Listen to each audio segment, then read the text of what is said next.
was Circe, plotting a landing orbit around Warlock, broadcasting her recognition signal and a demand for a beam to ride her in. Only this time the Throgs were out of luck. They had picked up one prisoner who could not help them, even if he wanted to do so. The mysteries of the highly technical installations in this dome were just that to Shan Lantee, complete mysteries. He had not the slightest idea of how to activate the machines, let alone broadcast in the proper code. A cold spot of terror gathered in his middle, spreading outward through his smarting body, for he was certain that the Throgs would not believe that. They would consider his protestations of ignorance as a stubborn refusal to cooperate, and what would happen to him then would be beyond human endurance. Could he bluff, play for time? But what would that time buy him except to delay the inevitable? In the end, that small hope based on his momentary contact with Thorvald made him decide to try that bluff. There had been changes in the comm dome since the capture of the camp. A squat box on the floor sprouted a collection of tubes from its upper surface. Perhaps that was some Throg equivalent of Terran equipment in place of the wide table facing the door. The Throg leader clicked into his translator. "You call ship." Shan was thrust down into the operator's chair, his bound arms still twisted behind him, so that he had to lean forward to keep on the seat at all. Then the Throg who had pushed him there roughly forced a set of comm earphones and speech mic onto his head. "Call ship," clicked the alien officer. So time was running out. Now was the moment to bluff. Shan shook his head, hoping that the gesture of negation was common to both their species. "I don't know the code," he said aloud. The Throg's bulbous eyes gazed at his moving lips. Then the translator was held before the Terran's mouth. Shan repeated his words, heard them reissue as a series of clicks, and waited. So much depended now on the reaction of the beetle-head officer. Would he summarily apply pressure to enforce his order, or would he realize that it was possible that all Terrans did not know that code, and so could not produce in a captive's head any knowledge that had never been there, with or without physical coercion? Apparently the latter logic prevailed for the present. The Throg drew the translator back to his manacles. "When ships call, you answer. Make lip talk your words. Say bad sickness here.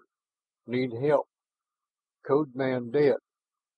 You talk in his place. I listen. You say wrong, you die. You die a long time. Hurt bad all that time." Clear enough, so he'd been able to buy a little time. But how soon before the incoming ship would call?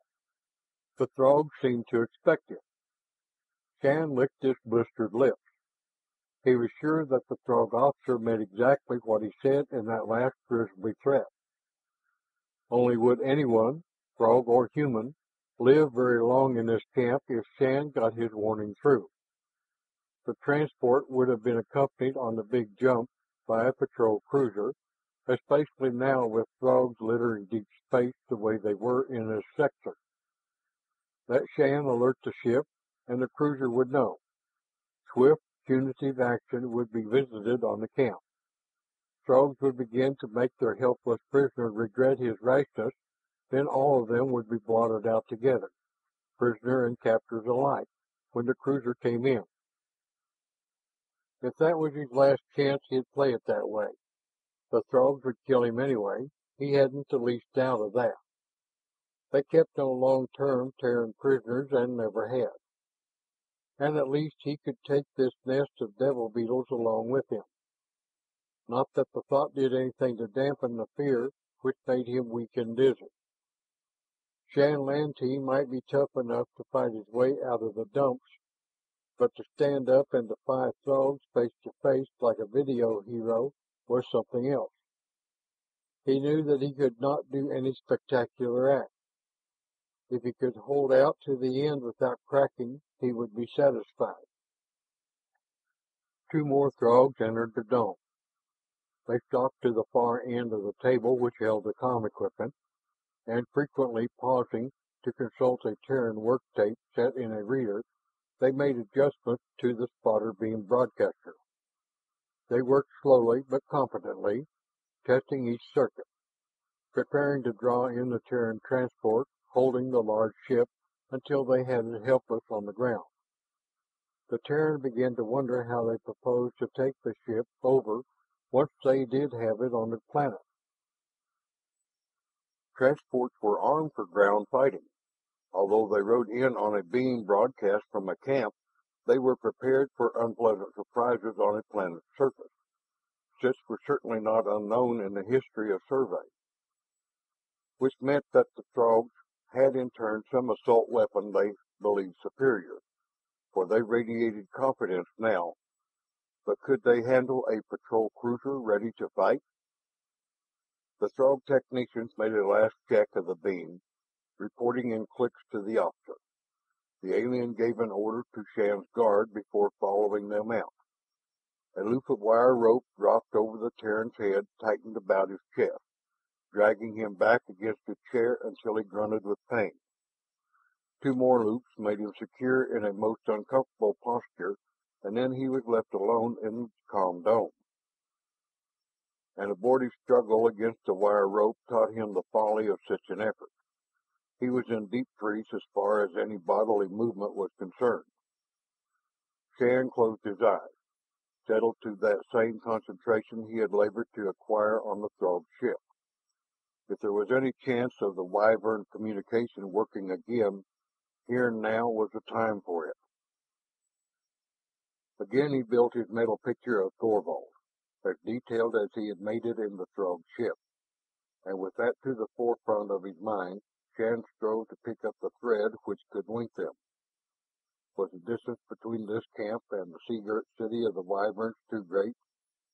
Did the Throgs unconsciously dampen out that mental reaching, as the Wyverns had said they did, when they had sent him to free the captive in the skull? Drops gathered in the unkept tight curls on his head, trickled down to sting on his tender skin. He was bathed in the moisture summoned by an effort as prolonged and severe as if he labored physically under a hot sun at the top speed of which his body was capable. Thorvald. Thorvald, but not standing by the window in the Wyvern stronghold. Thorvald with the amethyst of heavy Warlockian foliage at his back. So clear was the new picture that Shan could have stood only a few feet away. Thorvald there, with the wolverines at his side, and behind him sun glinted on the gem-patterned skin of more than one wyvern. Where? That demand from the survey officer, curt, clear, so perfect the word might have rung audibly through the dome. The camp, Shan hurled back, frantic with fear that once again their contact might fail. They want me to call in the transport, he added that. How soon? Don't know. They have the guide beam set. I'm to say there's illness here. They know I can't code. All he could see now was Thorvald's face, intent, the officer's eyes cold sparks of steel, bearing the impress of a will as implacable as a Throg. Shan added his own decision. I'll warn the ship off. They'll send in the patrol. There was no change in Thorvald's expression. Hold out as long as you can. Cold enough. No promise of help. Nothing on which to build hope. Yet the fact that Thorvald was on the move away from the Wyvern city meant something. And Shan was sure that fixed education could be found only on the mainland. Not only was Thorvald ashore, but there were Wyverns with him. Could the officer have persuaded the witches of Warlock to forsake their hands-off policy and join him in an attack on the Throg camp? No promise, not even a suggestion that the party Shan had envisioned was moving in his direction. Yet somehow he believed that they were. There was a sound from the